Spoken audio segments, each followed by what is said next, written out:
Question था हमारा the acute angle between the line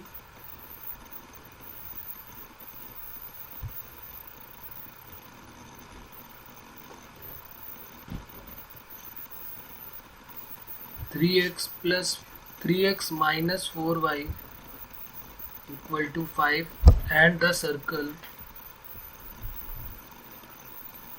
x square plus y square minus 4x plus 2y minus 4 equal to 0। Then 9 cos theta की value बतानी है, क्या होगा।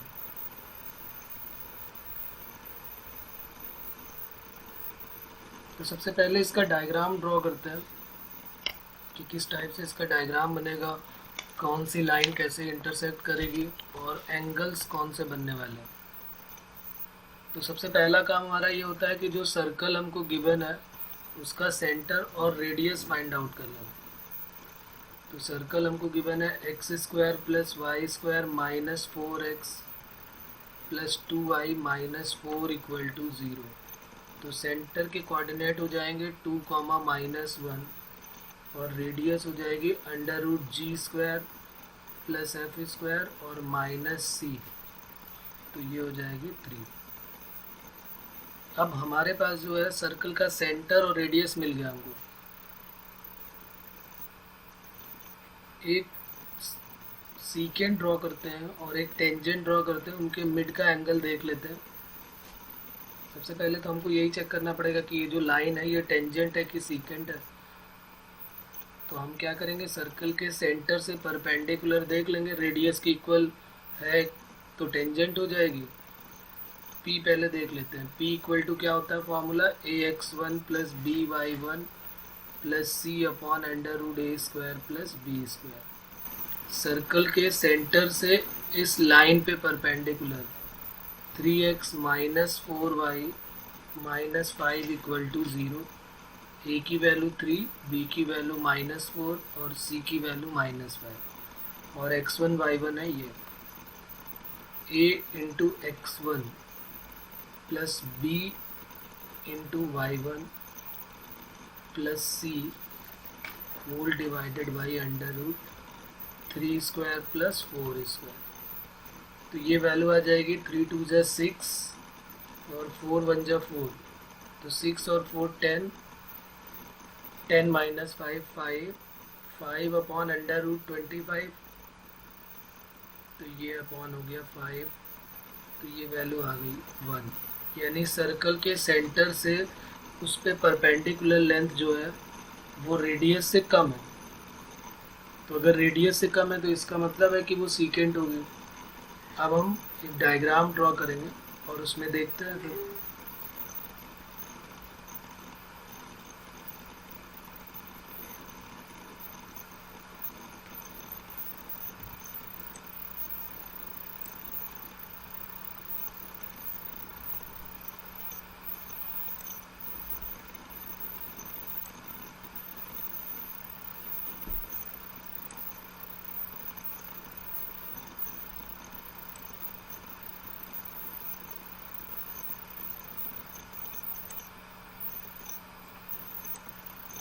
ये हमारा सर्कल हो गया और एक सीकेंट हो जाएगी और एक टेंजेंट, और उनके मिड के एंगल को हम क्या लेट कर लेंगे, थीटा।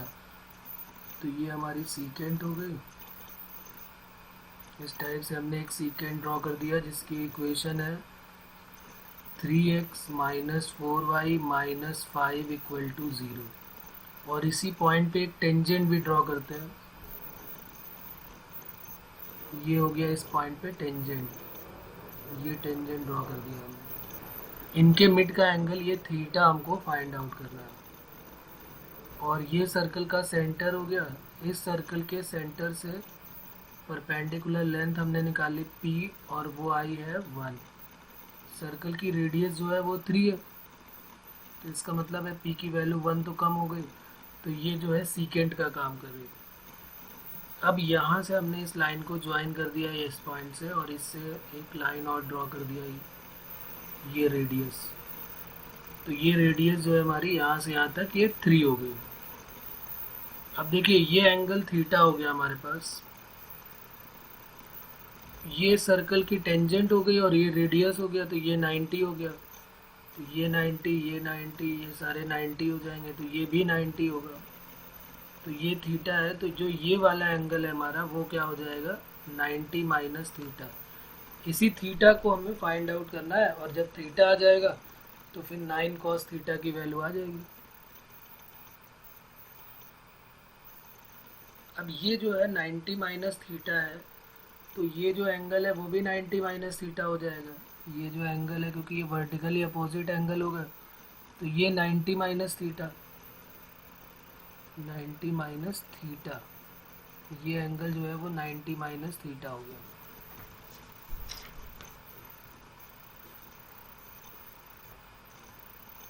और ये खुद जो है वो 90 है, तो ये एंगल जो है वो कितना हो गया, थीटा। तो ये 90 माइनस थीटा हो गया, ये थीटा हो गया। बात क्लियर हो रही? ये जो है इसको थोड़ा दूर बना देते हैं। ये 90 माइनस थीटा है और ये जो है थीटा है। क्यों? क्योंकि ट्रायंगल के तीनों एंगल का सम जो है वो 180 होना चाहिए। तो ये 90 ऑटोमेटिकली है, और ये 90 माइनस थीटा, तो ये थीटा हो गया। सर्कल का सेंटर सी है, उसके कोऑर्डिनेट 2, -1 आ गए। अब जरा आप देखो कि यहाँ पर कौन सा फॉर्मूला लगाया जाए। साइन थीटा, वैसे तो हमें कॉस थीटा दिया हुआ है 9 कॉस थीटा, तो क्या हम कॉस थीटा लगा सकते हैं इस ट्रायंगल में? इस ट्रायंगल की नेमिंग कर लेते हैं। ये ए पॉइंट है, ये बी पॉइंट है। In triangle A B C cos theta equal to क्या हो जाएगा, थीटा ये है तो थीटा के अपोजिट होगा परपेंडिकुलर, तो ए बी हो गया, बेस बी सी हो गया, और हाइपो जो है वो ए सी हो गया। तो कॉस थीटा की वैल्यू हो गई बी सी अपॉन ए सी, और बी सी की वैल्यू 1 है और ए सी की वैल्यू 3 है। तो ये कॉस थीटा की वैल्यू 1/3 आ गई। अब हमें तो 9 कॉस थीटा चाहिए, तो 9 कॉस थीटा कितना हो जाएगा, 9 इंटू 1/3। तो आंसर क्या आ गया, 3। तो ये इंटीजर टाइप क्वेश्चन हमारा बन गया, एक अच्छा सा क्वेश्चन। अब इसमें कहीं पर किसी को कोई डाउट है, कुछ पूछना है तो आप बताएं।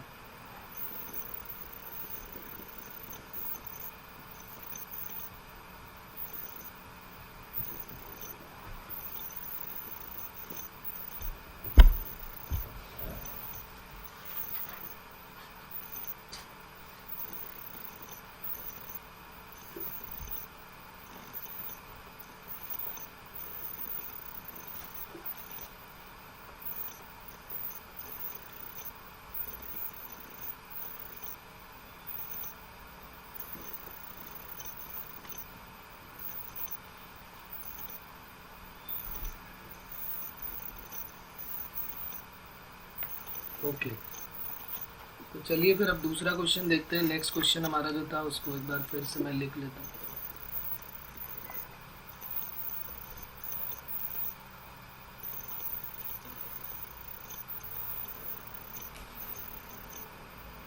To circles are externally touch. जिन लोगों ने ट्राई नहीं किया वो एक बार और अभी ट्राई कर लें इसको। Two circles are externally touch. ये दो सर्कल एक दूसरे को एक्सटर्नली टच कर रहे हैं। Line P A B and P A dash B dash are common tangent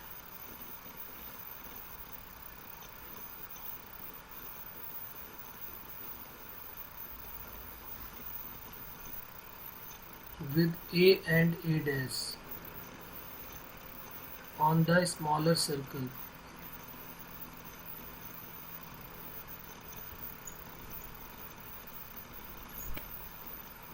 and B and B dash on the larger circle. If PA equal to AB equal to 4, PA equal to AB equal to 4, then square of radius of the circle.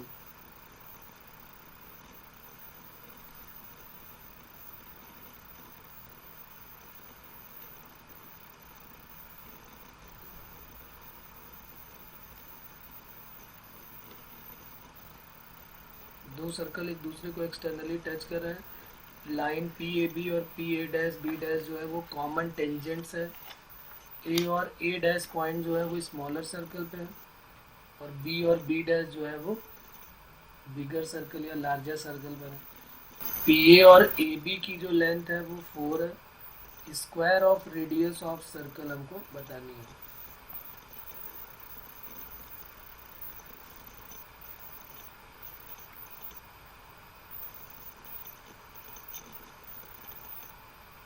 Square of radius of smaller circle ऐसे लिख लेते हैं।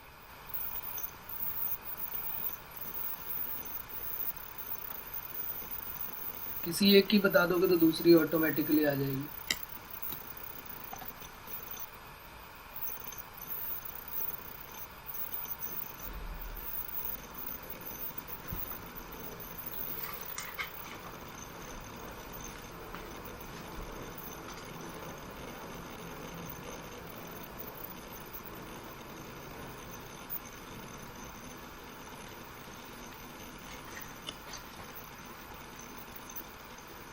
तो पहले आप दो circle बनाएं जो एक दूसरे को एक्सटर्नली टच कर रहे हैं।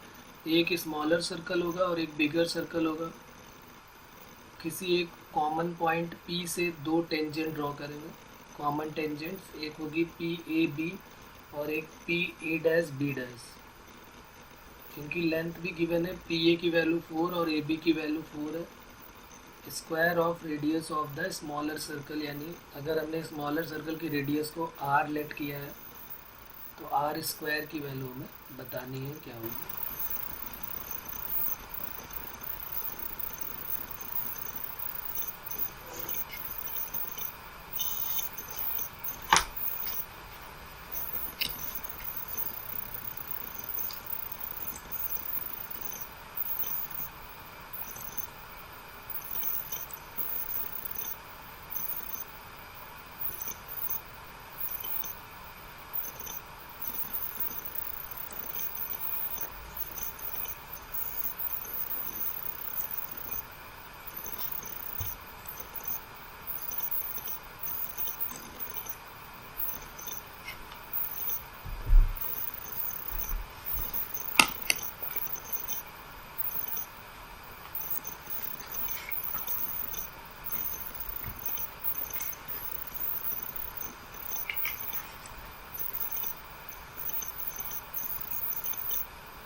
ये एक सर्कल हो गया, ये दूसरा सर्कल हो गया।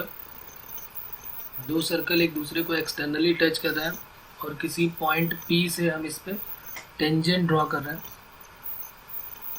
और ये A और A डैश पे पॉइंट हो गए। इसके सेंटर को हमने C1 नाम दे दिया और इसके सर्कल के सेंटर को C2। यहाँ पर हमने एक टेंजेंट ड्रॉ की है। ये टेंजेंट हो गई इसकी कॉमन टेंजेंट और एक दूसरी कॉमन टेंजेंट यहाँ से हमने प्लॉट कर दिया।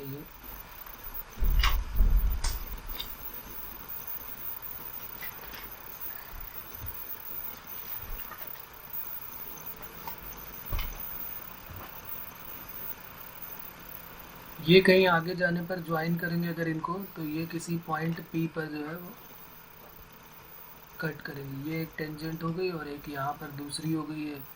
तो एक का नाम हो गया पी ए बी और एक का नाम हो गया P A dash B dash.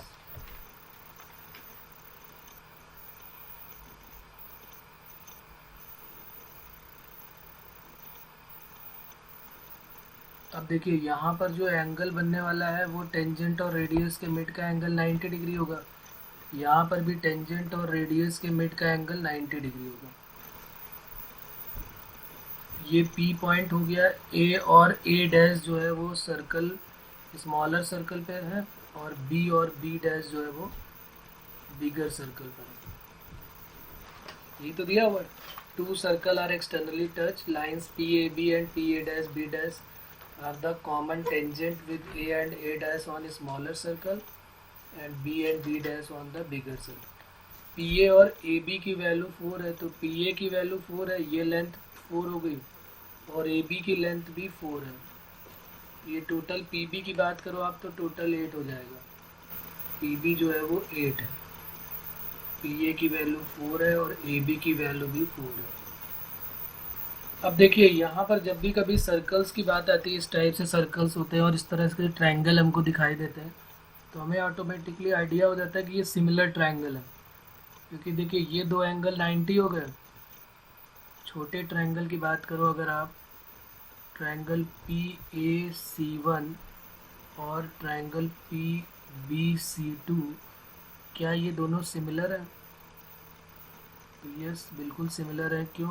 क्योंकि ये एक 90 डिग्री हो गया, एक इसका भी 90 हो गया, और एंगल ये जो P है means A P C one और बी पी सी टू, ये दोनों कॉमन एंगल हो गए, यानी दो एंगल इक्वल हो गए, तो ये सिमिलर हो गए।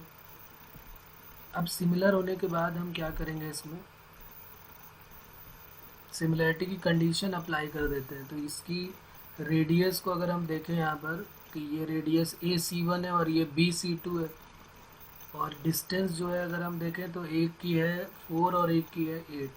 तो अगर ये दोनों सिमिलर हैं तो हम इनमें सिमिलरिटी कंडीशन अप्लाई करते हैं, और सिमिलरिटी कंडीशन क्या हो जाएगा, पी बी बड़े सर्कल का तो अपॉन में पी ए आ गया, फिर बड़े सर्कल का हमने ले लिया बी सी टू, तो ये हो गया ए सी वन, और एक तीसरी साइड भी ले लेते हैं पी सी टू, और ये हो जाएगा पी सी वन। तो यहाँ से हमको रेडियस का आइडिया होने वाला है।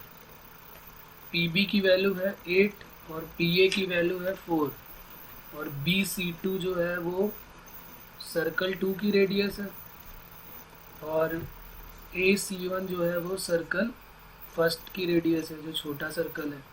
तो बी सी टू अपॉन ए सी वन, इसको अभी छोड़ देते हैं, तो ये 4 2 जा 8 हो गया, यानी कि दोनों में रिलेशन आ गया कि जो बड़े सर्कल की रेडियस है वो छोटे सर्कल की रेडियस का 2 टाइम्स है।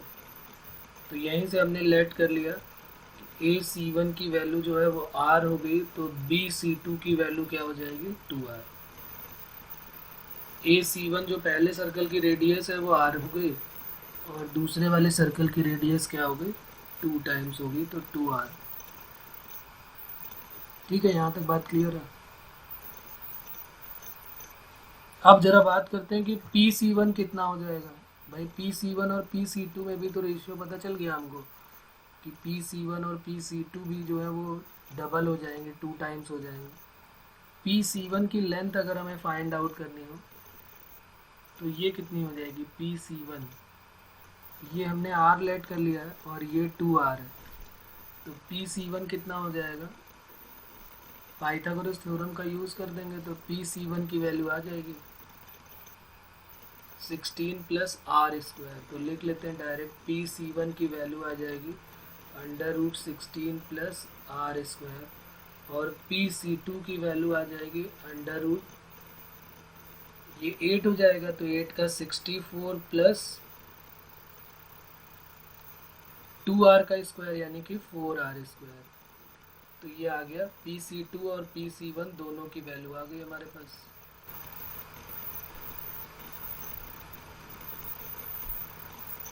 यहाँ पर हम चाहे तो इसमें से 2 कॉमन ले लें, तो 4 अंदर से कॉमन हुआ, तो ये हो गया 16 प्लस आर स्क्वायर, तो पी सी टू भी आ गया हमारे पास। पी सी वन और पी सी टू में तो एक रिलेशन आ गया हमारे पास, लेकिन अब दूसरा रिलेशन कैसे आएगा, हमें और भी तो चाहिए, क्योंकि दोनों को 2 टाइम्स तो दिख ही रहा है यहाँ पर। ये डिस्टेंस जरा आप ध्यान से देखें, तो ये डिस्टेंस कितनी है, r, और ये डिस्टेंस कितनी है, 2r। ये हमने लेट कर लिया कि ये x है।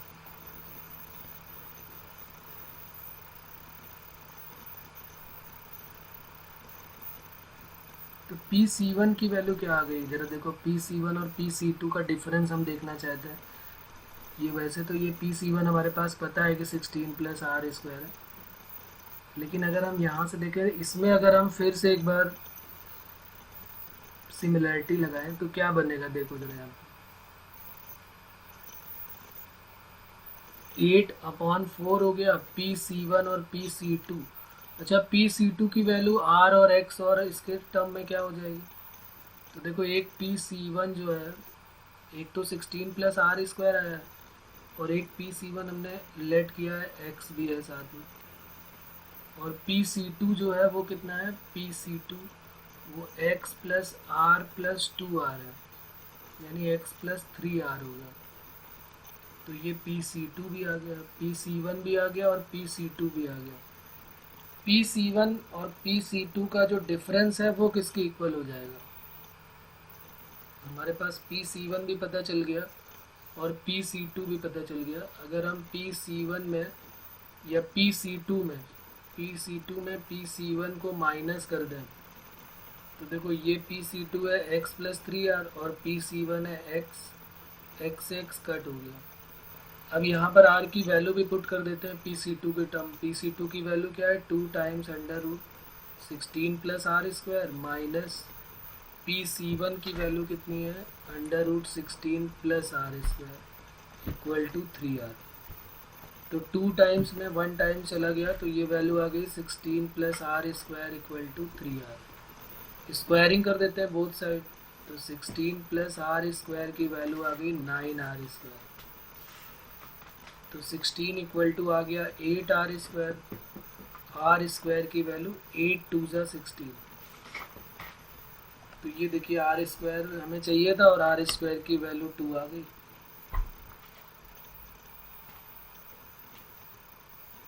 अब एक बार इसको और देख लेते हैं, इसमें कहीं पर कोई प्रॉब्लम है तो आप बताएं। ये सारे एडवांस लेवल के ही क्वेश्चन हैं, मेंस में भी छोटे करके पूछे जा सकते हैं, ऐसा कुछ नहीं है। कॉन्सेप्ट तो बिल्डअप होता है ना कि हम ये भी कर सकते हैं, सिमिलरिटी का भी यूज़ कर सकते हैं। देखो सिमिलरिटी से मेरे सर्कल की रेडियस, तो ऐसा कोई ज़रूरी नहीं कि 10th का यूज़ नहीं होगा। ज्योमेट्री है, कहीं पर भी वो कुछ डाल सकते हैं। कोशिश उनकी यही होगी कि 2-3 चैप्टर को मिक्स करके डालते हैं, तो फिर कन्फ्यूज़न ज़्यादा क्रिएट होता है। ठीक है बच्चों, तो क्लियर है ये भी क्वेश्चन।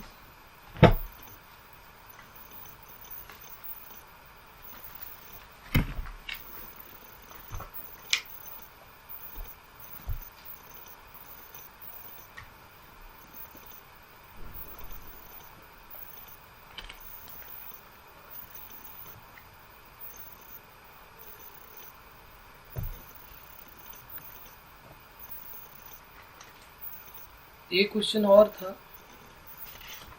उसको भी देख लेते हैं। उस क्वेश्चन में क्या था कि ट्रिग्नोमेट्री का भी कुछ यूज़ था, उसको देख लेते हैं। वो भी इम्पॉर्टेंट और इजी क्वेश्चन है।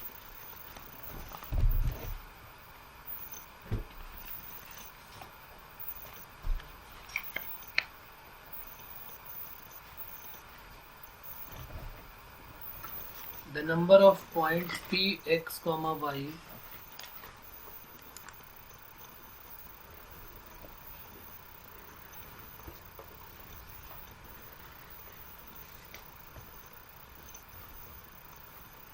lying inside or on the circle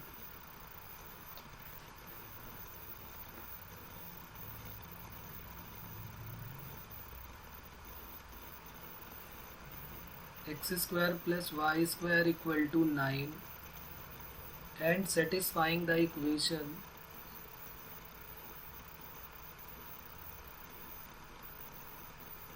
tan to the power 4x plus cot to the power 4x plus 2 equal to 4 sin square y is। अब देखिए इसमें सर्कल का भी यूज़ किया गया।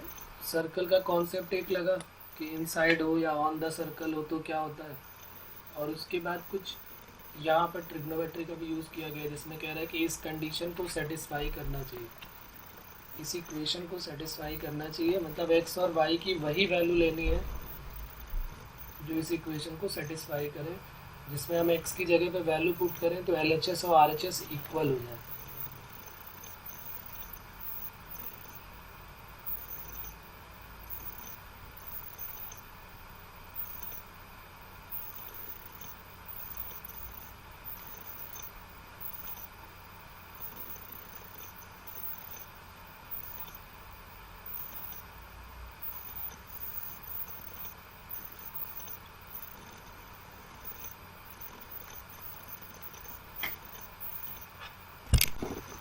तो हमने सबसे पहले क्या किया, इनइक्वालिटी को चेक किया।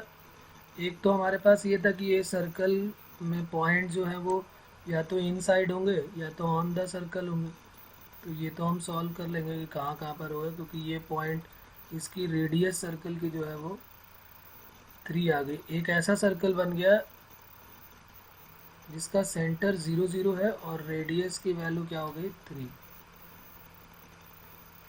ये हमारा अगर x एक्सिस है और ये y एक्सिस है तो x और y की वैल्यू तो हमको पता चली गई इसको देख के कि x की वैल्यू जो है वो कहाँ से कहाँ तक होगी। ये -3 और ये +3 है, तो x square plus y square equal to 9 है। तो या तो x square plus y square की वैल्यू पॉइंट ऐसे लेने हैं S1 कि या तो ग्रेटर देन 0 हो, क्या है इनसाइड है, तो इनसाइड है तो या तो लेस देन 0 हो, या तो S1 की वैल्यू लेस देन 0 हो, या तो S1 की वैल्यू इक्वल टू 0।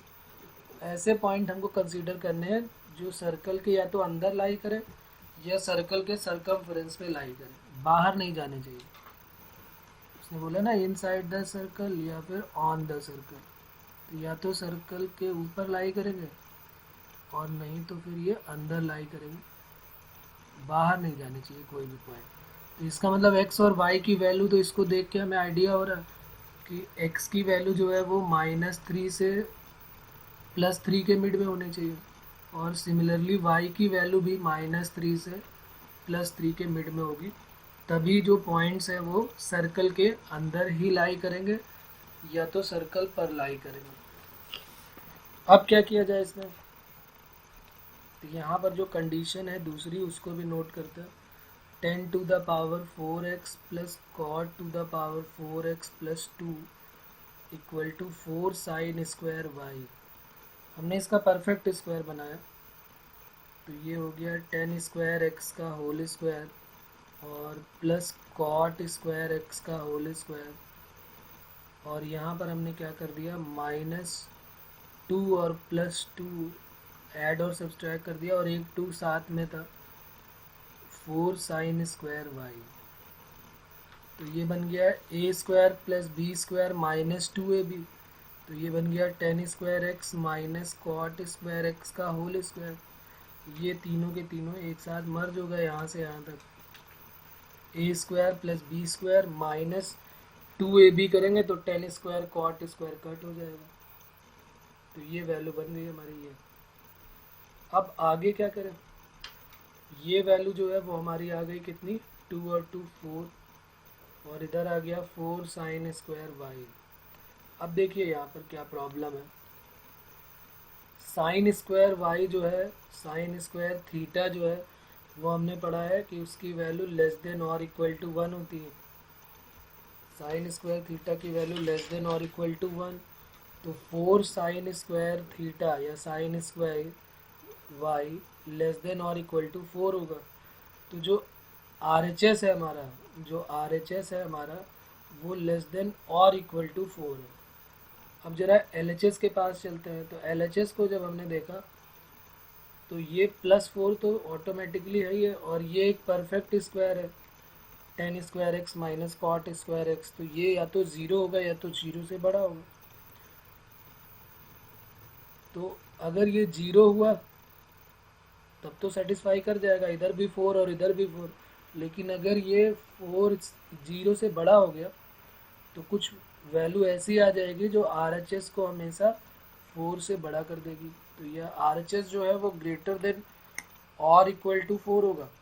LHS जो LHS है वो ग्रेटर देन और इक्वल टू 4 होगा, और जो RHS है वो लेस देन और इक्वल टू 4 होगा।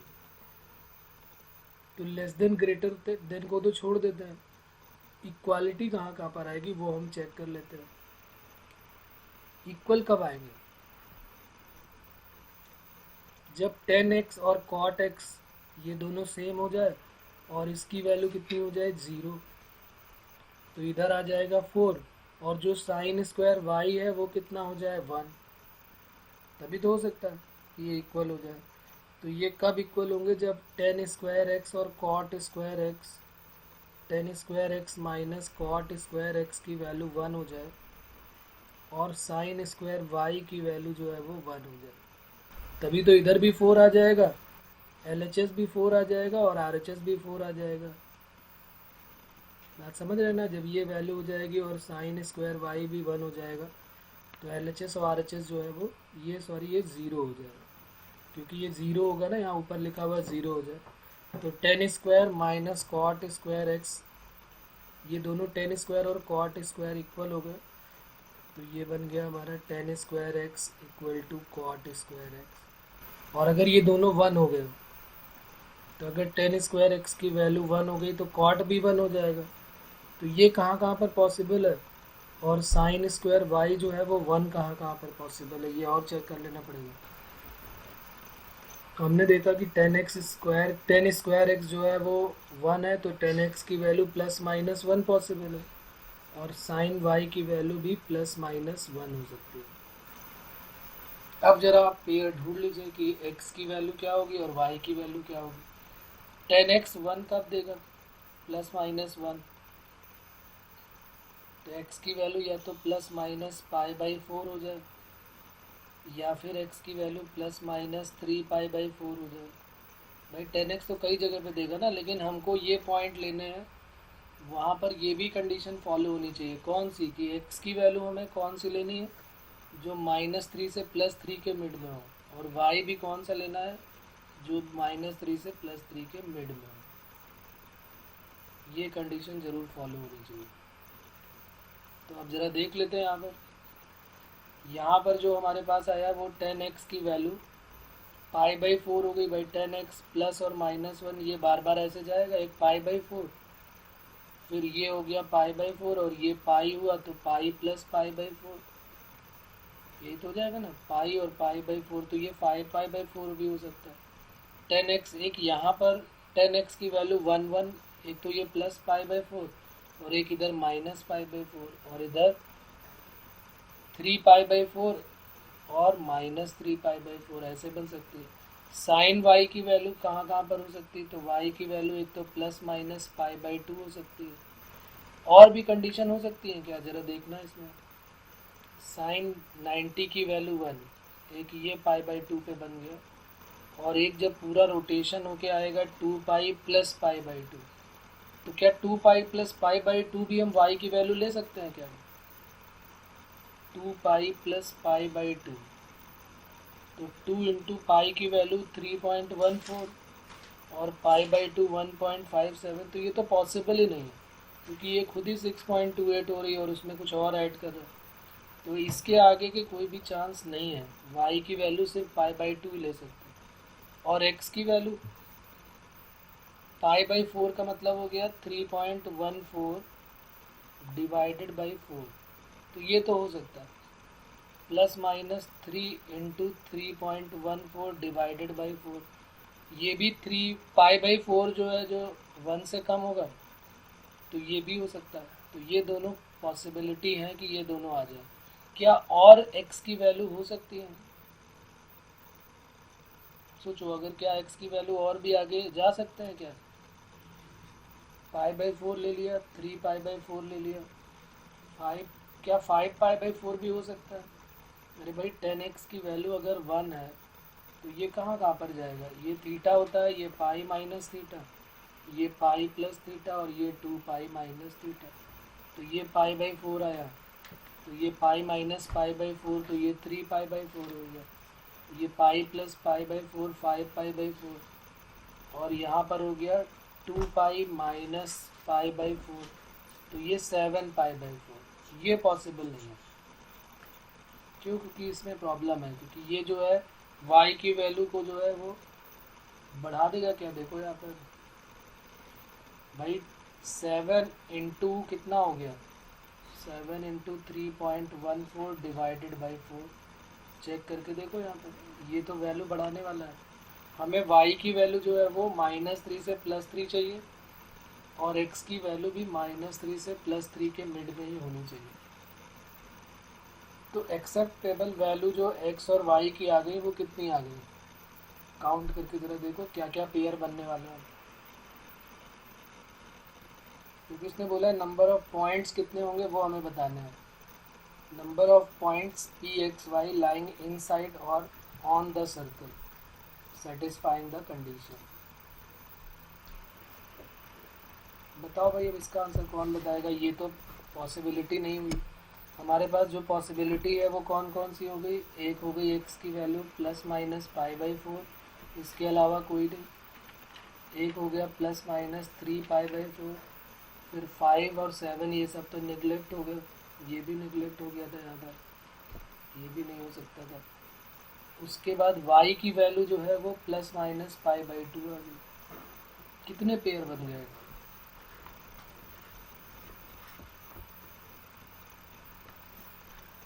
The number of point P X Y are, भाई देखो ये टू का पेयर बना था इसके लिए, तो ये टू आ गया। फिर plus minus three pi by four के लिए नंबर ऑफ वेज टू हो गए, और plus minus pi by to के लिए भी टू, तो टू टू ज़ा फोर, टू ज़ा एट, तो टोटल हमारा जो आंसर है वो क्या आ जाएगा? एट। तो नंबर ऑफ पॉसिबिलिटी जो है वो 8 पॉइंट्स ऐसे हो जाएंगे जो या तो सर्कल के सरकमफरेंस पे लाई करेंगे और या तो इनसाइड द सर्कल होंगे। बात क्लियर हो रही है? इसमें किसी कोई प्रॉब्लम अभी भी बताइए।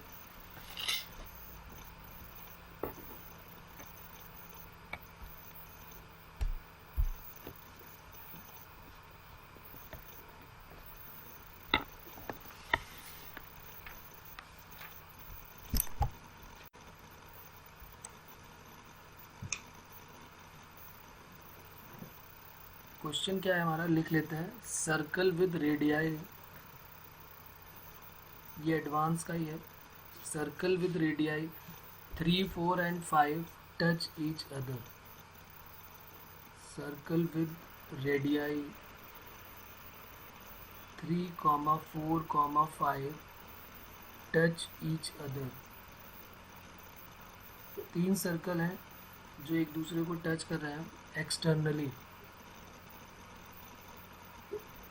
जिनकी रेडियस 3, 4, 5 है। If P is the point of intersection of tangents, P is the point of intersection of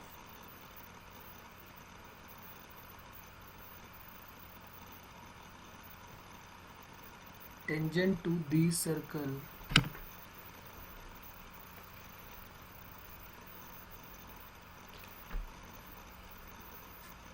at their point of contact,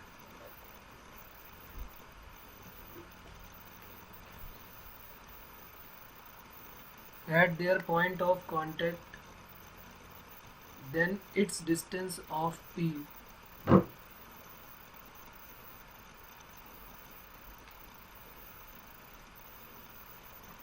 from the point of contact is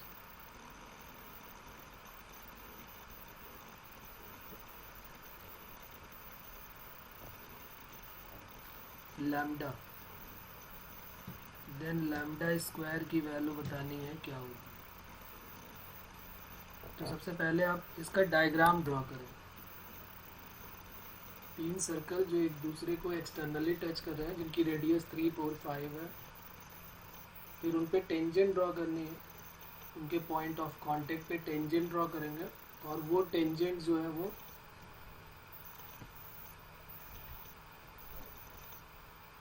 P पर इंटरसेक्ट करेंगे। मतलब P point पे जो है वो P is the point of intersection of tangent to these circle at there. जहाँ पर दो सर्कल टच कर रहे हैं वो उनका पॉइंट ऑफ कांटेक्ट है, उस पर एक टेंजेंट ड्रॉ किया, फिर दूसरे तीसरे सर्कल पे ड्रॉ किया, फिर तीसरे पहले पे ड्रॉ किया। तो वो जो कांटेक्ट पे हमने टेंजेंट ड्रॉ किया वो सारे का इंटरसेक्शन P पॉइंट है। तो कह रहा then the distance of P from the point of contact is lambda. अब उस लैम्डा की जो वैल्यू है वो स्क्वायर करके बतानी है क्या आंसर है। तो बिना डायग्राम ड्रॉ किए हमें कोई कहानी क्लियर नहीं होगी। तो सबसे पहले आप इसको पढ़ते ही डायग्राम ड्रॉ करें।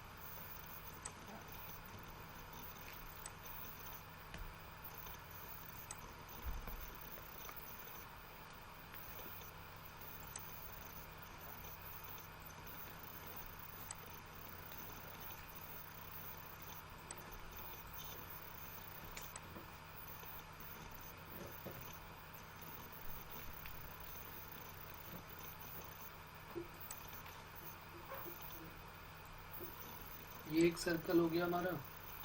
एक दूसरा सर्कल ले लेते हैं जिसकी रेडियस, इसकी 3 हो गई। दूसरा सर्कल है जिसकी रेडियस 4 है, और एक और सर्कल है। ये तीनों सर्कल एक दूसरे को एक्सटर्नली टच कर रहे हैं।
ये एक तीसरा सर्कल आ गया जिसकी रेडियस 5 है।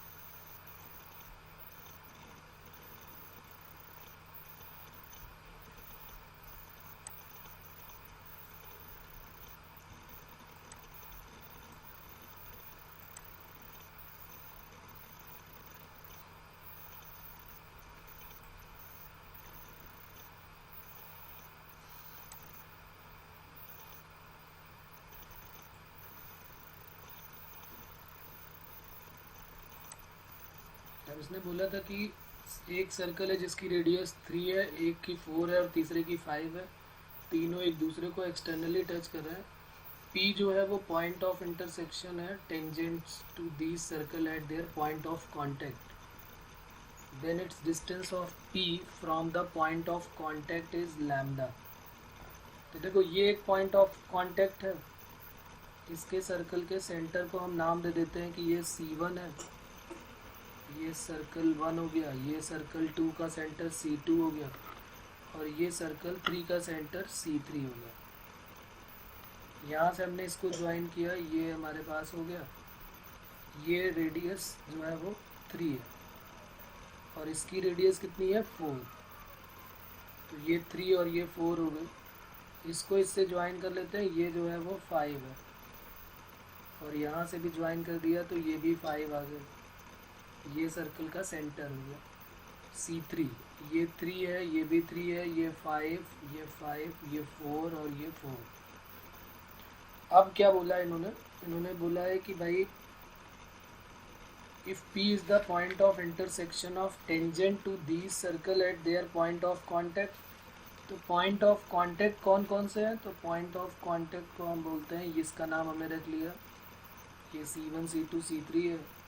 ये पॉइंट ऑफ कांटेक्ट हो गया, ये A पॉइंट हो गया, ये B पॉइंट हो गया और ये C पॉइंट ऑफ कांटेक्ट हो गया। ये C पॉइंट हो गया पॉइंट ऑफ कांटेक्ट। ठीक है, इन्हीं पे हमने एक टेंजेंट ड्रॉ किया हुआ है और ये टेंजेंट जहाँ पर कट करेंगे उस पॉइंट का नाम P है। तो हमने एक टेंजेंट ड्रॉ किया यहाँ से एक टेंजेंट ड्रॉ किया, ये यहाँ पर टेंजेंट यहाँ पर आके कट कर रही, और ये वाली टेंजेंट भी पॉइंट ऑफ कांटेक्ट से ये P, और यहाँ से भी एक टेंजेंट ड्रॉ किया। तो ये जो पॉइंट मिला है हमको, यही पॉइंट है जो वो बोल रहे हैं। P is the point of intersection of tangents to these circle at their point of contact। Point of contact पे हमने टेंजेंट ड्रॉ किया है और वो जो है कहाँ पर कट कर रहा है? P पॉइंट पे। Then its distance of P from the point of contact is lambda. तो इस पॉइंट का नाम हमने रख दिया कि ये P है। ये जो पॉइंट है हमारा, इसका नाम हो गया P। इस पॉइंट P से A तक की लेंथ हमको फाइंड आउट करनी है। ये PA की लेंथ हमको फाइंड आउट करनी है और इसकी वैल्यू जो है उसने बोला है कि लैम्डा है, और फिर लैम्डा स्क्वायर की वैल्यू हमें कर दे, नहीं तो इसको लैम्डा स्क्वायर कर देंगे। अब इसके बाद कैसे सॉल्व किया जाए ये सोचना आपका काम है। ये डायग्राम बन गया इसका। हमें ये भी पता चल गया कि जो पी ए है ये C1 C2 पे परपेंडिकुलर होगा। ये जो पी बी है वो C1 C2 जो सेंटर्स हैं उनके बीच में ये जो पॉइंट बी, इसका नाम बी है, तो ये यहाँ पर इसके परपेंडिकुलर होगा पी बी। और ये सी जो है वो C3 C2 पे परपेंडिकुलर पी सी होगा। यहाँ लिख लेते हैं पी ए जो है वो परपेंडिकुलर टू है C1 C2, पी बी जो है वो परपेंडिकुलर टू है C2 C3, और पी सी जो है वो परपेंडिकुलर टू है C3 C1। अब हमें पी ए की लेंथ फाइंड आउट करनी है और फिर उसका स्क्वायर कर देना।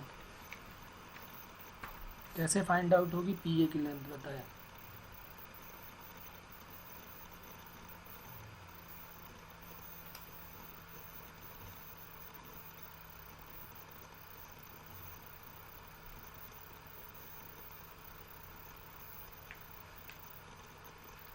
अब इसके बाद जो है ये चैप्टर जो है वो पहुंच गया उसके पास स्ट्रेट लाइन कि ये जो पी पॉइंट है ये कौन सा पॉइंट है। ऐसी कोई प्रॉपर्टी है क्या कि जिसको हम पी के बारे में बता सकते कि भाई ये पी कौन सा पॉइंट हो गया। ये 90 डिग्री है, ये भी 90 डिग्री है और ये भी 90 डिग्री है। एक ट्रायंगल है, इसको मैं बाहर बना देता हूँ इस टाइप से, तो यहाँ पर ज़्यादा क्लियरिटी में दिखाई देगा आपको शायद। ये C3 हो गया, ये C1 हो गया और ये C2 हो गया।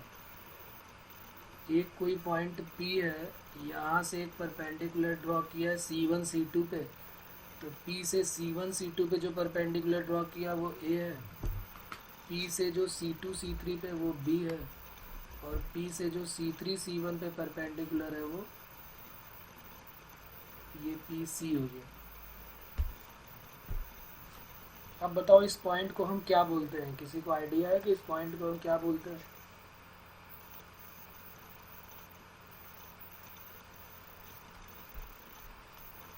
देखो इस पॉइंट को क्या बोलते हैं ये तब तक नहीं पता चलेगा जब तक हमें ये ना आइडिया हो जाए कि कहीं PA PB और PC ये तीनों इक्वल तो नहीं है। तो क्या PA PB और PC तीनों इक्वल है? क्यों इक्वल है? कौन बताएगा कि PA PB और PC ये इक्वल है? ये भी आपने 10th में थ्योरम पढ़ी थी कि अगर एक्सटीरियर पॉइंट से किसी सर्कल पे अगर टेंजेंट ड्रॉ की जाए तो वो इक्वल इन लेंथ होती है। पढ़ा हुआ है, सबको पता है।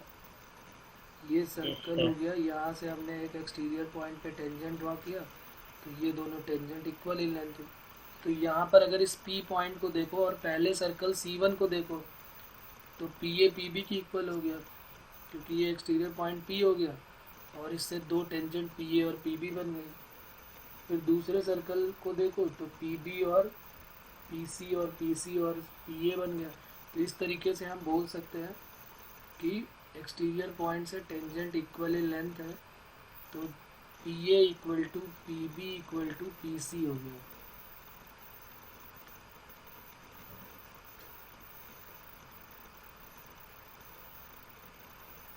एक्सटीरियर पॉइंट से टेंजेंट जो है वो इक्वल इन लेंथ होगी।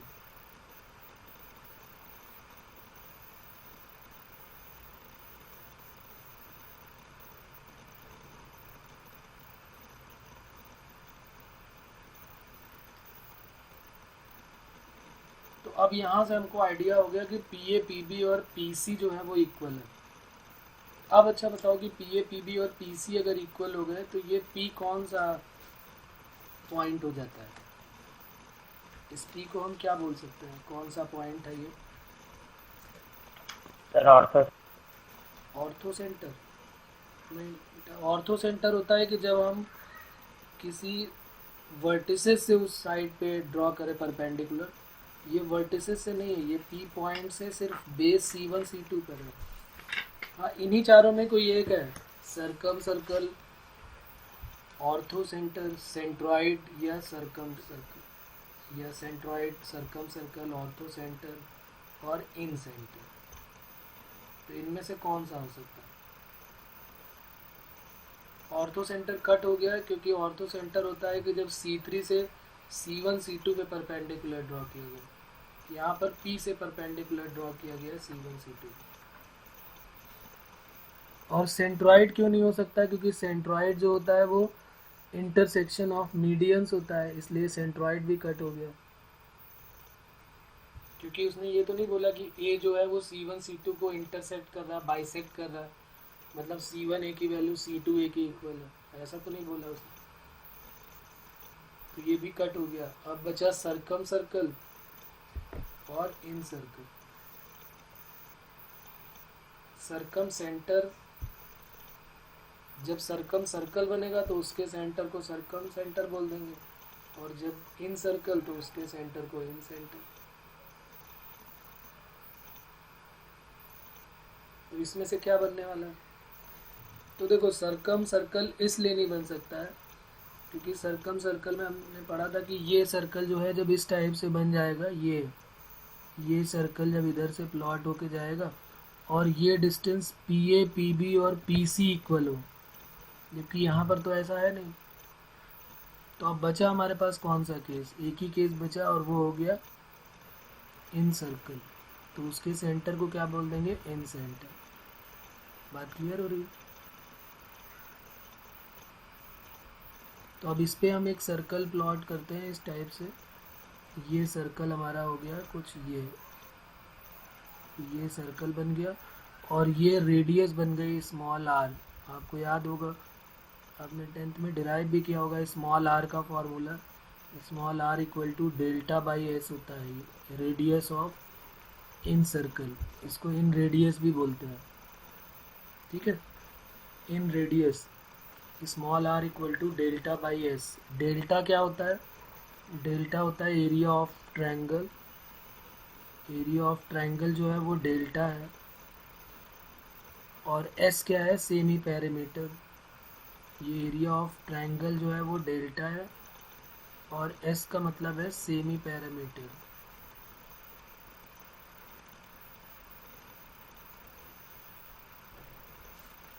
ठीक है। तो अब जरा बताओ, एक सर्कल है जिसकी साइड्स की लेंथ हमको पता है। C1 C2 के मिड की लेंथ कितनी है? ये 3 है, ये 4 है, तो ये टोटल हो गई 7।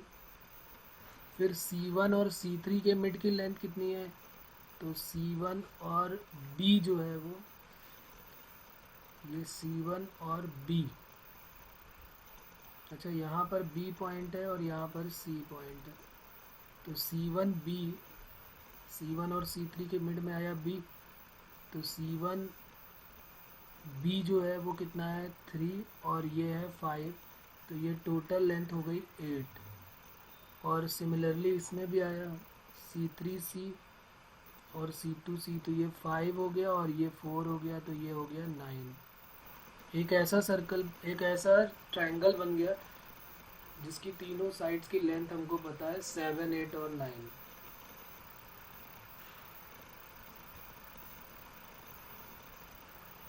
अब हमको small r equal to delta upon s का फॉर्मूला अप्लाई कर देना, आंसर आ जाएगा। करें आप, इसके बाद सॉल्व करें और बताएं क्या होगा। एस की वैल्यू क्या होगी? A plus B plus C by 2। Scalene triangle का होता है ना area S. Delta equal to S, S minus A, S minus B और एस माइनस सी। तो इससे डेल्टा हमको मिल गया। एस जो है वो A plus B plus C by 2 करके मिल जाएगा। ए की वैल्यू हमने ले लिया 7, बी की वैल्यू 8 और सी की वैल्यू 9। एस हो गया A plus B plus C by 2, तो 7 प्लस 8 प्लस 9 बाई 2, तो ये हो गया कितना? 8 और 7 15 और 5 20 और 4 24 बाई 2, यानी कि ये 12 आ गया। अब हमें एरिया और फाइंड आउट कर लेना है। Area of triangle C1 C2 C3।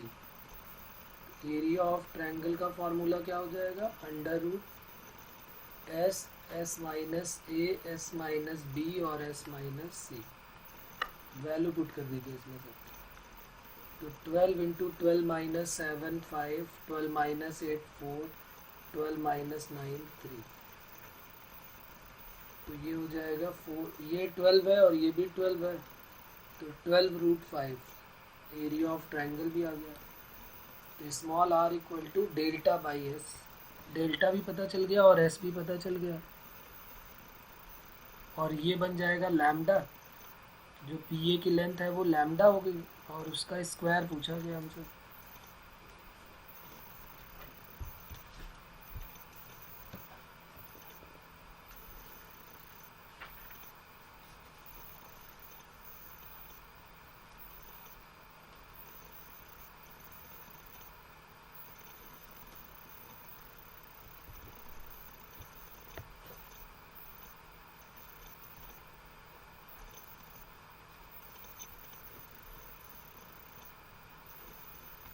Small r equal to delta by s, तो डेल्टा की वैल्यू 12√5 और डिवाइडेड बाई 12, तो r जो है वो लैम्डा हो गया, तो लैम्डा की वैल्यू √5 और हमसे पूछा गया लैम्डा स्क्वायर, तो लैम्डा स्क्वायर यानी इंटीजर टाइप क्वेश्चन का आंसर क्या हो गया 5, ये 5 आंसर आ गया हमारा। ओके, तो क्लियर है बात। अब इसका छोटा पार्ट वो पूछ सकते हैं, ऐसा नहीं कि ये इतना बड़ा आ जाएगा। ये तो एडवांस का क्वेश्चन था तो थोड़ा टाइम लगा इसको सॉल्व करने में और थोड़ा समझने में भी टाइम लगा, लेकिन अभी क्या है, इस टाइप से क्वेश्चन वो पूछ सकते हैं। हो सकता है ऐसा ट्रायंगल बना दे जो इक्विलेटरल ट्रायंगल बन जाए, तो उसमें कैलकुलेशन और छोटा, इसमें भी कोई बहुत बड़ा कैलकुलेशन नहीं है, सिर्फ बोलने में ही टाइम लगेगा, बाकी आप सब सॉल्व करेंगे तो 5 मिनट में हो जाएगा, ये 4 मिनट में आराम से हो जाएगा। ठीक है ना, तो ऐसा कोई ज़रूरी नहीं कि कैलकुलेशन बहुत छोटा आने वाला है।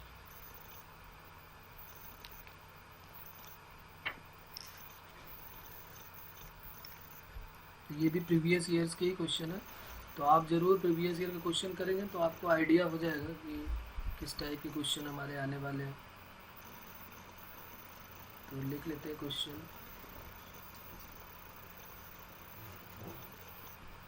Find the equation of a circle whose radius is 5.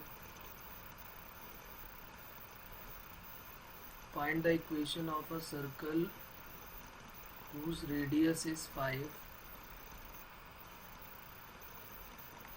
and which touches the circle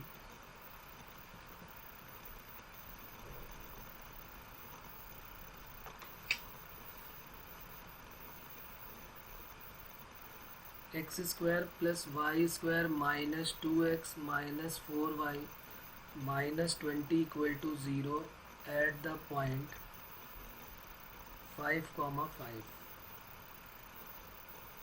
ठीक है, ये हो गया हमारा पहला क्वेश्चन। हमें इक्वेशन ऑफ सर्कल बताना है। अब ये इंटीजर टाइप क्वेश्चन नहीं, ये नॉर्मल क्वेश्चन मैंने दिया हुआ।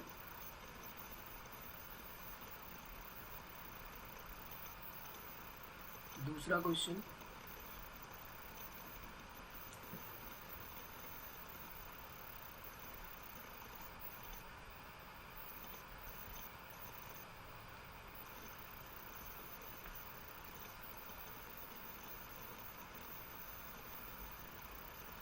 find the equation of a circle which passes through the point 2, 0. Find the equation of circle passes through point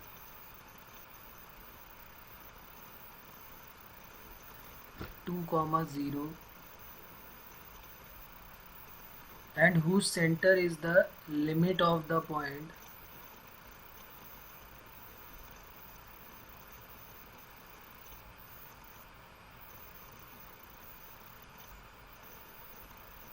अब देखो इसमें लिमिट का भी यूज़ कर लिया गया, limit x tending to 1 y tending to 1 ऐसे करके जो क्वेश्चंस होते थे उनका यूज़ कर लिया गया।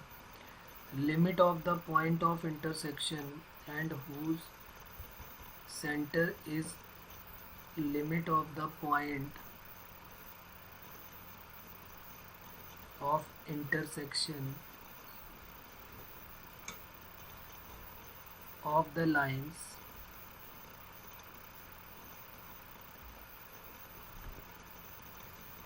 Three x plus 5y equal to 1 and 2 plus c into x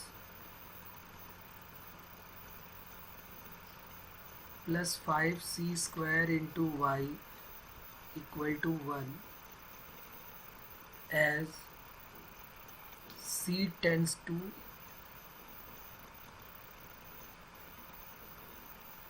c tending to 1 करके जैसे होता था ना, limit x tending to 1 x tending to 0 sin x upon x, तो उसी तरह c की जो लिमिट है वो दी हुई है c टेंडिंग टू 1 है। क्वेश्चन बहुत इजी है, इक्वेशन ऑफ सर्कल निकालना है। सर्कल की इक्वेशन निकालने के लिए हमको क्या ज़रूरत पड़ती है, उसके सेंटर की और उसके रेडियस की। तो कह रहा है कि जो सेंटर है वो इन दोनों का इंटरसेक्शन है।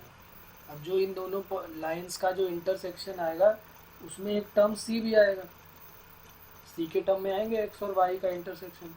तो c टेंडिंग टू 1 करना है, तो उसकी लिमिट को पहले सॉल्व करना है। जैसे x की वैल्यू आ गई इन टर्म ऑफ c, तो पहले उसको सॉल्व करेंगे, लिमिट c टेंडिंग टू 1 करके एक लिमिट का क्वेश्चन बन गया।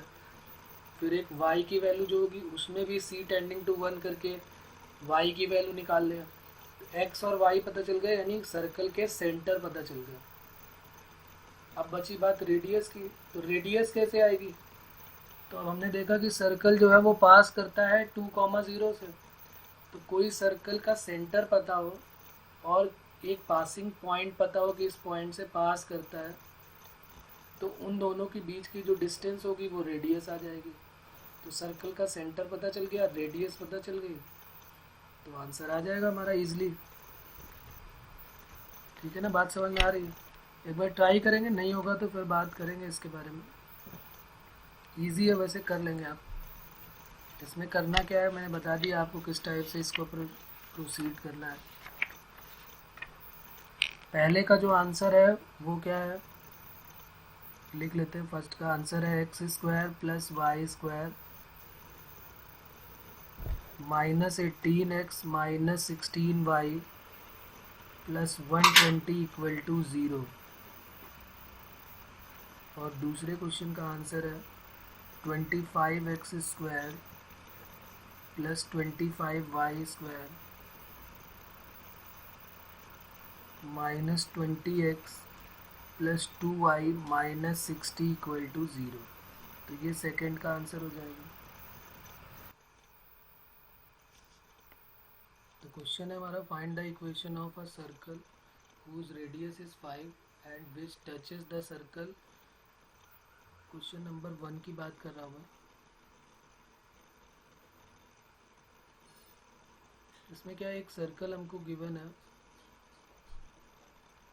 x² plus y² minus 2x minus 4y minus 20 equal to 0। Centre के कोऑर्डिनेट 1,2 और रेडियस की value g² plus f² minus of minus 20। तो ये 25, यानी इस सर्कल की रेडियस भी 5 आ गई। इस सर्कल का सेंटर पता चल गया और रेडियस आ गई। और ये सर्कल जो है वो दूसरे सर्कल जिसकी रेडियस 5 है, तो दोनों सर्कल सेम रेडियस के हैं और उनका पॉइंट ऑफ कांटेक्ट भी दिया हुआ है 5,5। तो ये हम बना लेते हैं डायग्राम इसका। दो सर्कल हैं जिनकी रेडियस हमारे पास 5 है और वो दोनों सर्कल एक दूसरे को एक्सटर्नली टच कर रहे हैं।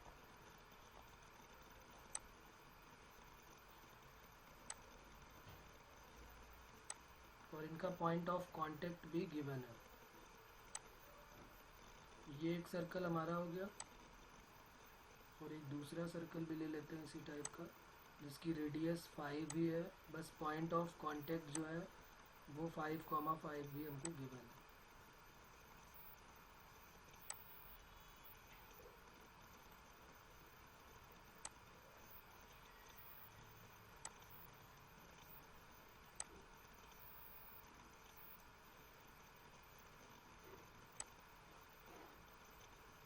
तो ठीक है, ये दो सर्कल हो गए जिनके सेंटर के कोऑर्डिनेट्स हमको एक के तो पता है, दूसरे के फाइंड आउट करना है।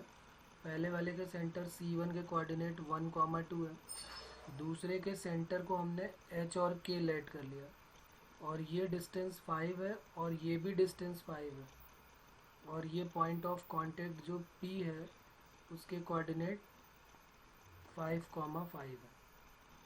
इस पॉइंट के कोऑर्डिनेट 5,5।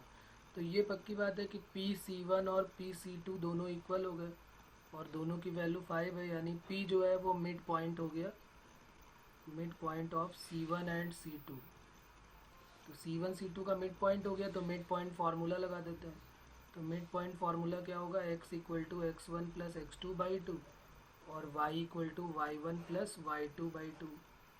ये x1 y1 1,2 हो गया, और ये x2 y2 जो है वो h k हो गया, और ये पॉइंट जो है वो P 5,5 ये x और y होगी। तो यहाँ से बस हमारा सेंटर के कोऑर्डिनेट आ जाएंगे।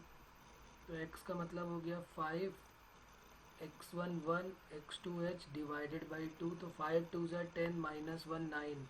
तो h की वैल्यू 9 आ गई, और k की वैल्यू और निकाल देते हैं। तो ये 5 2 ज़ा 10 माइनस 1 9, और दूसरा y इक्वल टू, तो 5 equal to 2 plus k by 2, तो 5 2 ज़ा 10 माइनस 2 8, तो k की वैल्यू 8। तो नए सर्कल के सेंटर पता चल गए 9,8, रेडियस आ गई 5।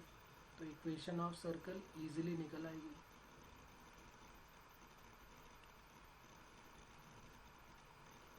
x माइनस एच का whole square plus y minus k का whole square equal to r square. इसी को जब आप सॉल्व करेंगे तो आंसर आपका आ जाएगा।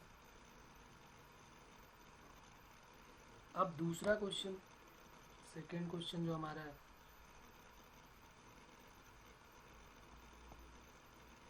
Passing through 2,0।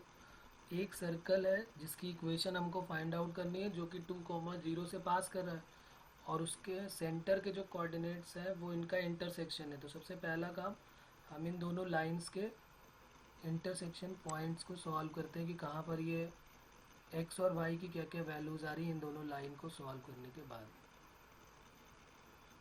जब सेंटर के कोऑर्डिनेट आ जाएंगे तो फिर हम उसमें c टेंडिंग टू 1 पुट कर सकते हैं, और लिमिट्स के साथ हमको इसको सॉल्व करना पड़ेगा।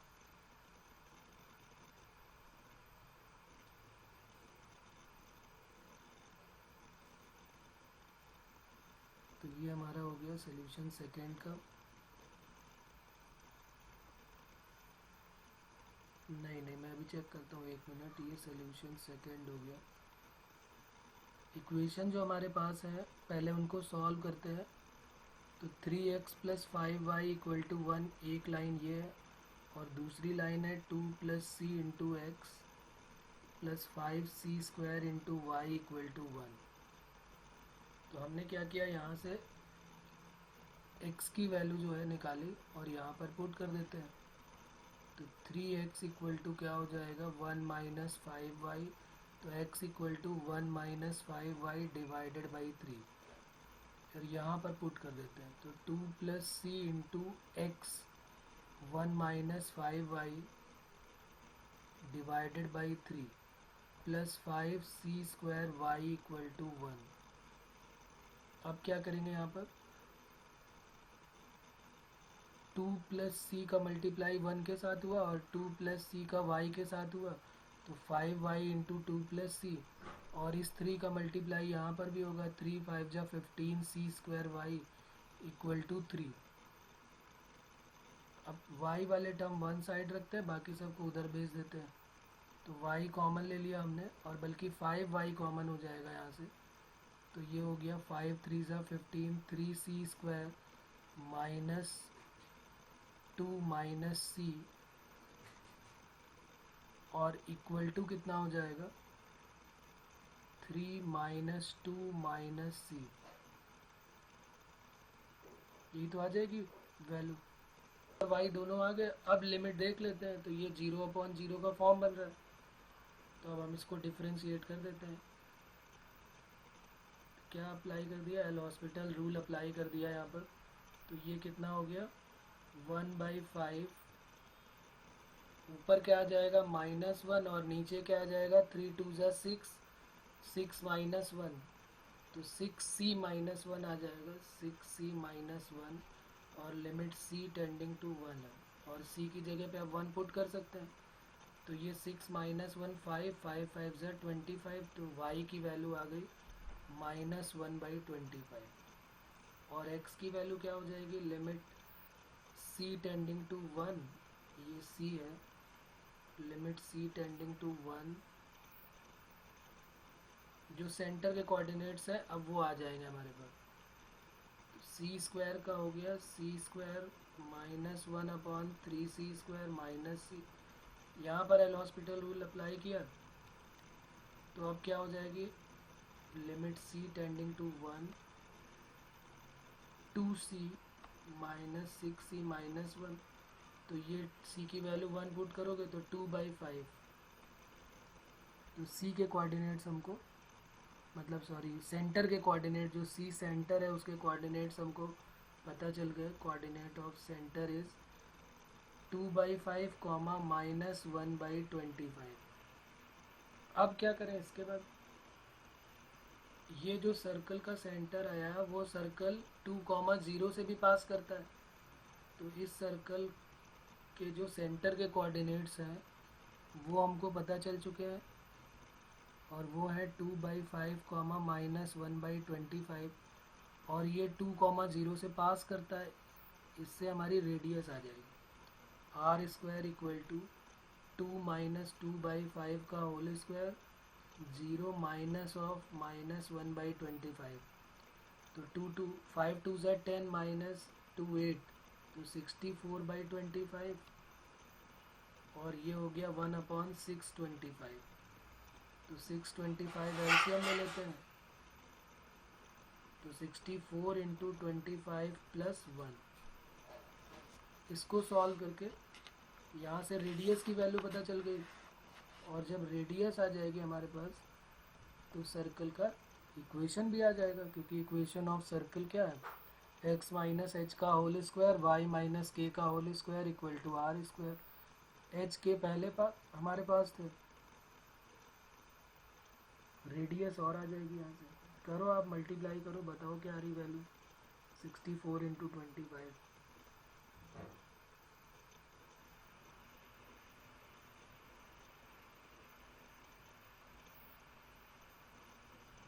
ये आ गई 1600 और 1, तो 1601 डिवाइडेड बाई 625, ये r² की वैल्यू, यहाँ से r की वैल्यू आ गई, बल्कि r की ज़रूरत ही नहीं वैसे हमको, क्योंकि हमें तो सीधे सीधे r² में ही वैल्यू पुट करनी है। तो इक्वेशन ऑफ सर्कल क्या हो जाएगा हमारा, equation of circle be x - h का होल स्क्वायर y - k का whole square equal to r², 1601 divided by 625, ये हमारा फाइनल आंसर आ जाए।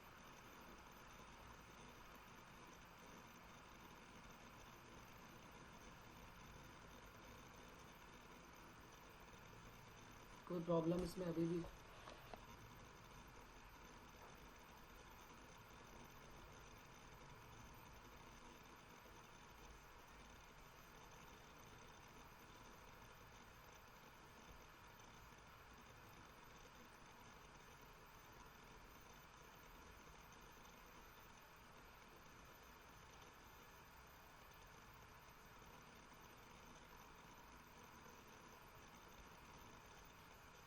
हाँ हाँ बिल्कुल बिल्कुल, ये एक्चुअली में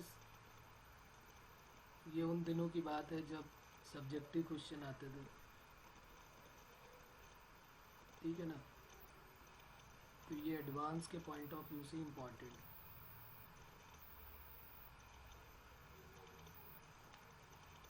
और इसका छोटा वर्जन वो बना सकते हैं, हमको कम से कम आइडिया हो गया ना कि लिमिट्स के साथ सर्कल को कैसे ऐड किया इन्होंने। चलिए एक और क्वेश्चन करते हैं। Two circle with radii r1 and r2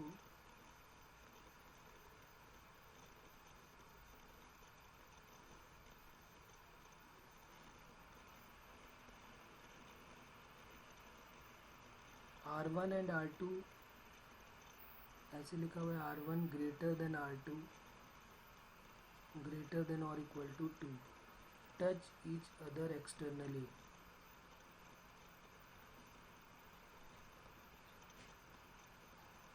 ये एक्सटर्नली टच कर रहा है।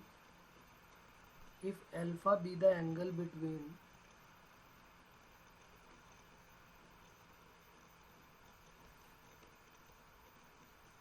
Direct common tangent then A option में है अल्फा की value sine inverse R1 plus R2 upon R1 minus R2। B option में है alpha equal to 2 sine inverse R1 minus R2 upon R1 plus R2। C option में है alpha equal to sine inverse R1 minus R2, 2 गायब कर दिया, sine inverse R1 minus R2 divided by R1 plus R2।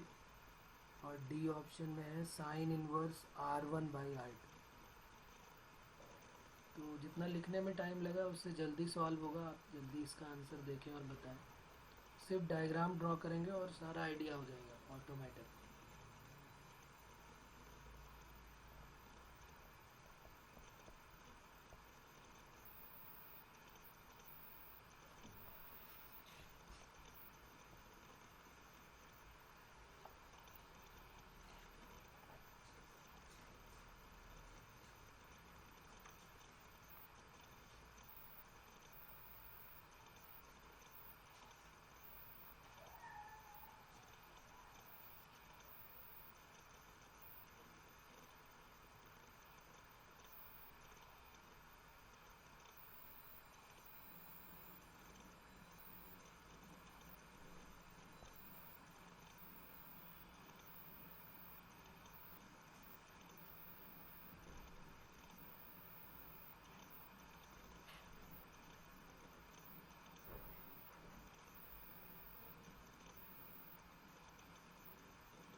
तो ये 2 circle हमारे पास हो गए।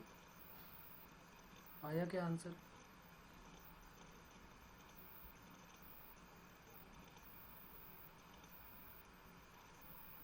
दो सर्कल है जिनमें रेडियस जो है वो R1 जो है वो ग्रेटर देन R2 है, एक दूसरे को एक्सटर्नली टच कर रहे हैं। Alpha is the angle between the direct common tangent. उनकी जो डायरेक्ट कॉमन टेंजेंट्स है उनके मिड का जो एंगल है वो अल्फा है। मीन्स इस तरीके का कुछ डायग्राम बनने वाला है। ये हमने डायरेक्ट कॉमन टेंजेंट यहाँ पर प्लॉट की इसके साथ।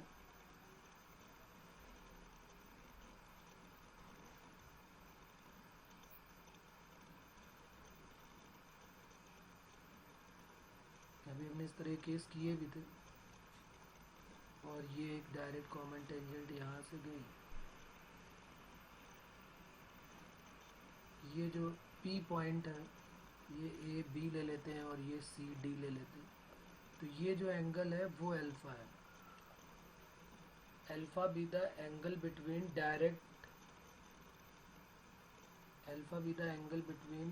The direct common tangents. इन दोनों के मिड का जो एंगल है वो अल्फा है। तो क्या किया जाए फिर इसमें? हमने सेंटर से इसको भी ज्वाइन करा दिया, सेंटर C2 को, और यहाँ सेंटर C1 को भी ज्वाइन करा दिया है। इस एंगल को हम थोड़ी देर के लिए थीटा लेट कर लेते हैं। अब क्या ये थीटा और कहीं से हमको मिल सकता है क्या? तो देखो इस लाइन के जो पैरेलल लाइन है वो लाइन हम यहाँ पर ड्रॉ करते हैं इस C1 से। तो इस C1 से जब आप पैरेलल लाइन इस पे ड्रॉ करोगे तो ये लाइन आएगी, ये लाइन और ये लाइन दोनों पैरेलल हो गई। ये एंगल 90 है, ये भी एंगल 90 है। तो हमने क्या किया, ये 90 का ले लिया और ये भी 90 की है। तो इस तरीके से ये 90 और ये 90, तो ये पैरेलल लाइन एक ड्रॉ कर दी। ए बी के पैरेलल लाइन हमने ये C1E ड्रॉ कर दिया। ए बी के पैरेलल लाइन C1E ड्रॉ कर लिया। अब ज़रा ये बताओ कि क्या ये एंगल भी थीटा होगा क्या? अगर ये एंगल थीटा है तो क्या ये एंगल भी थीटा होगा?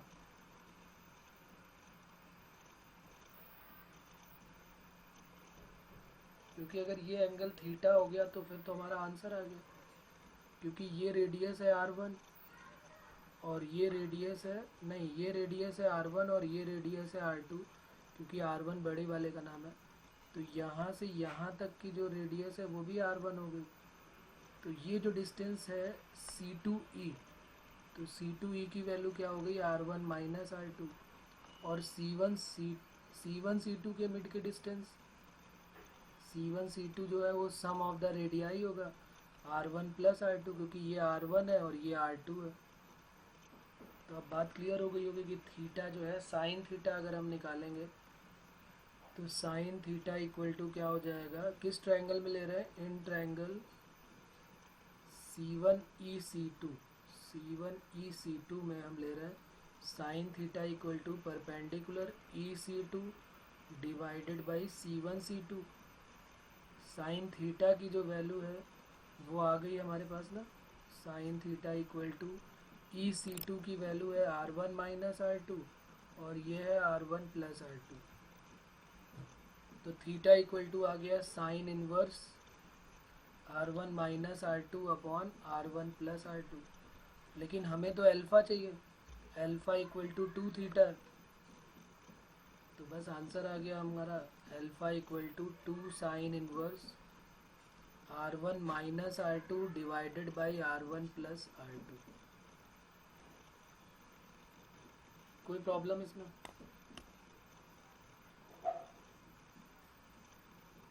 जी हाँ, बिल्कुल ट्राई करें आप, होगा बिल्कुल। एक क्वेश्चन के बहुत सारे मेथड होते हैं। ओके।